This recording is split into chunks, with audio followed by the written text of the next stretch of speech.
মতলবে কিশোর gang সন্দেহে ২৮ জনকে আটক করেছে পুলিশ।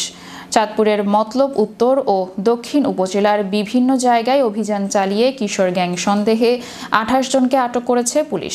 গতকাল রাত ৮টা থেকে ১০টা পর্যন্ত পুলিশ এই বিশেষ অভিযান চালায়। বিষয়টি নিশ্চিত করে সহকারী পুলিশ সুপার জাবির হোসাইন সানি বলেন, অপরাধে জড়িত সন্দেহে চাঁদপুর মতলব উত্তর ও দক্ষিণ উপজেলার কাজলী বালুর মাঠ, নিউ হোস্টেল মাঠ, ছেঙ্গারচর কলেজ মাঠ সহ বিভিন্ন গুরুত্বপূর্ণ স্থানে অভিযান চালিয়ে ২৮ জন কিশোরকে আটক করা হয়।